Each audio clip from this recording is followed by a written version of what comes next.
नरेंद्र मोदी पर आज हम कर रहे हैं चर्चा। क्या वाकई में नरेंद्र मोदी में है दम? और इसी पर हमारे साथ मौजूद है हमारे तमाम वरिष्ठ मेहमान। पीएल पुनिया जी कांग्रेस के प्रवक्ता इस वक्त हमारे साथ हैं, विजय शोणकर शास्त्री बीजेपी से हमारे साथ हैं, मनीष सिसोदिया आम आदमी पार्टी के प्रवक्ता इस वक्त हमारे साथ हैं, नीरज कुमार जी जेडीयू से इस वक्त हमारे साथ हैं, राहुल देव जी वरिष्ठ पत्रकार और उर्मिलेश जी वरिष्ठ पत्रकार हमारे साथ हैं, और प्रेम जी सामना से और साथ साथ शिवसेना से इस वक्त हमारे साथ मौजूद हैं। आप सबों का एक बार फिर स्वागत है। और साथ साथ हमारे साथ कुछ बच्चे भी हैं जो आज अपने सवालों को सामने रखना चाहते हैं। इससे पहले कि हम चर्चा को और आगे बढ़ाएं और एक नई दिशा पर ले जाएं, विजय शोणकर शास्त्री, ब्रेक से पहले आप जवाब देना चाहते थे राहुल जी की तमाम टिप्पणियों की, कहिए। हाँ, देखिए, जो टोपी की बात भाई साहब ने कही है जी, टोपी एक ऐसा सांस्कृतिक पहनावा है जो हर एक स्थान पर नहीं पहना जाता है। उसके लिए स्थान फिक्स है, या तो दरगाह में या मस्जिद में या ऐसी ही कोई जगह, ईदगाह में। टोपी 5 स्टार होटल में हमने पहनते हुए नहीं देखा है किसी को, कम से कम। मेरे पास तो ऐसे भी मित्र हैं जो मस्जिद में जाते हैं तो टोपी जेब में लेकर के जाते हैं, पहनते हैं, फिर निकाल करके जेब में रख लेते हैं। तो मोदी जी ने जहां टोपी के लिए इनकार किया था वहां ऐसी कोई बात नहीं। सद्भावना का उत्सव था वो, और मैं भी वहां पर उस वक्त नहीं, अजय जी, जिस वक्त ये सब कुछ हो रहा था, अजय जी, ये सब हमारी आंखों के सामने घटित था। नहीं, ऐसा कुछ उसमें नया नहीं था। और ये बात स्पष्ट है कि अगर स्नेहपूर्वक कोई किसी को टोपी दे तो उससे पहनने में ऐतराज क्या है? नहीं, देखिए, मेरा आज अभी भी मैं इस पर स्टैंड करता हूं कि टोपी का स्थान फिक्स है। ये एक कल्चरल पहनावा है, इसका इस तरह से मजाक नहीं होनी चाहिए। देखिए, शिवराज सिंह ने टोपी पहना था ना, वो जब ईदगाह में थे तो टोपी पहना था उन्होंने, पर वो ऐसा तो नहीं कि वो अपने घर से टोपी पहन के वहां तक गए थे। उर्मिलेश जी, एक छोटी टिप्पणी आपकी इससे पहले कि हम आगे अगले टॉपिक पर चलें। नहीं, मैं तो ये कहूंगा कि जो अभी चर्चा चल रही है कि भाई अगर मोदी साहब, मान लीजिए, कल्पना कीजिए मोदी पहन भी लेते टोपी जी, तो भी वो सेकुलर क्या हो जाते? क्या वो एक सेकुलर सियासतदान इस देश के हो जाते, जो लगातार अपनी विचारधारा में, अपनी बातचीत में, अपने दर्शन में, अपनी प्रैक्टिस में लगातार एक खास ढंग के एजेंडे को प्रैक्टिस करते रहे हैं और कभी उन्होंने अफसोस नहीं जताया उन चीजों के लिए।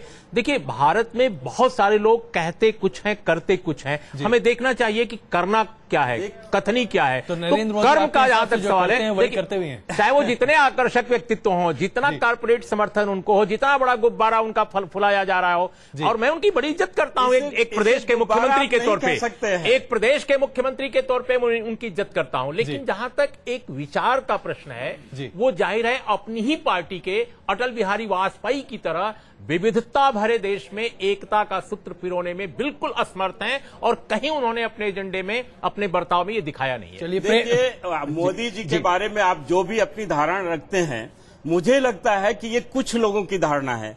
आज वो देश की धड़कन बन चुके हैं। सबसे ज्यादा इंटरनेट पर या अन्य ऐसे जो सामाजिक माध्यम हैं, उस पर उनकी ख्याति का आप अंदाज लगा सकते हैं।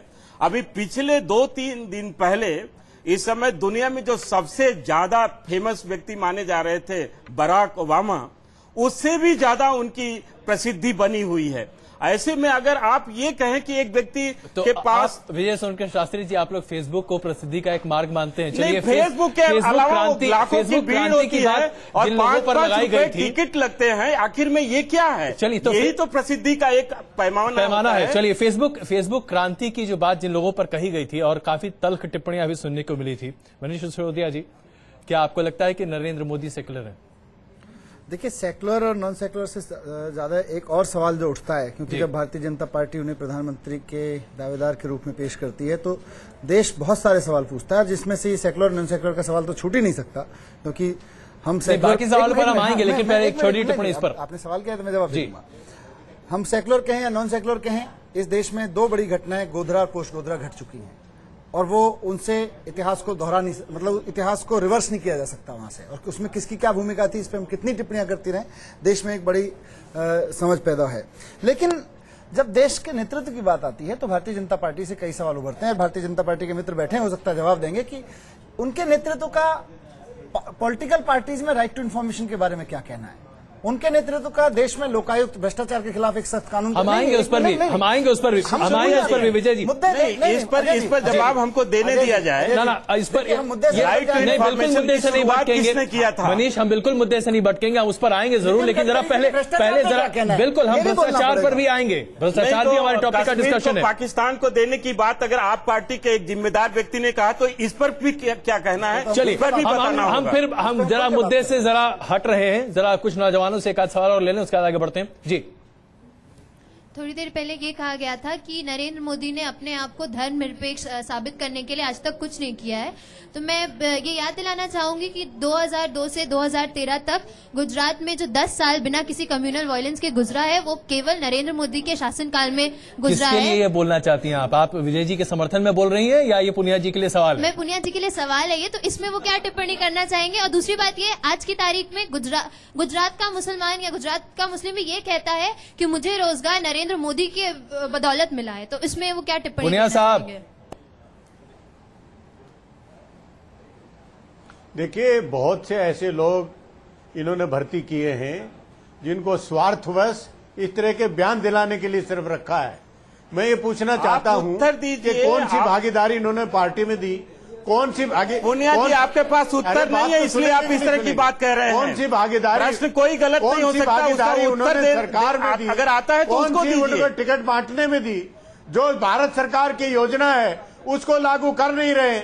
जो सद्भावना सम्मेलन होता है उसमें एक संकेत के रूप में टोपी पहनने से मना करते हैं। आज भी जो लोग बसे थे 2002 के घबराए हुए हैं आप पुनिया जी, जो सिटीजन नगर है वहां को जाके देख लीजिए क्या घबराए हुए हैं। यानी मत अपने अपनी जगह फिक्स्ड है।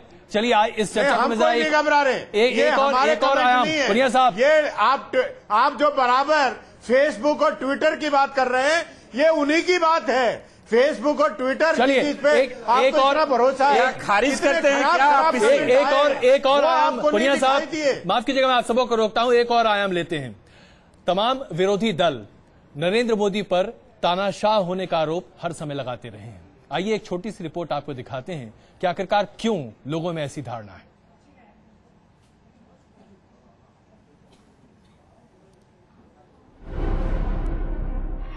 मोदी अगर पीएम बने तो देश के लोकतंत्र के लिए ये एक बड़ा खतरा होगा। ये आरोप मोदी पर उनके विरोधी लगाते रहे हैं। मोदी पर अक्सर ही तानाशाही रवैया अख्तियार करने के आरोप लगते रहे हैं। वैसे मोदी का अतीत भी इस बात का गवाह है कि उन्हें आलोचना के सुर पसंद नहीं। पार्टी में जो भी आवाज उनके खिलाफ उठी, मोदी ने उस आवाज को खामोश कर दिया। केशुभाई पटेल, संजय जोशी और ना जाने कितने नाम हैं जिन्हें मोदी की वजह से बीजेपी से बाहर जाना पड़ा। केशुभाई पटेल को ही हटाकर मोदी गुजरात की गद्दी पर बैठे थे।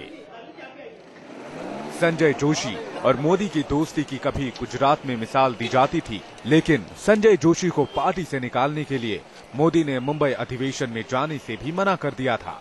नरेंद्र मोदी जी को कैसे बीजेपी ने फोर्स किया लीडर ऊपर से, इससे बहुत ज्यादा डिफरेंसेस हैं, पार्टी में हैं और पार्टी के बाहर में हैं।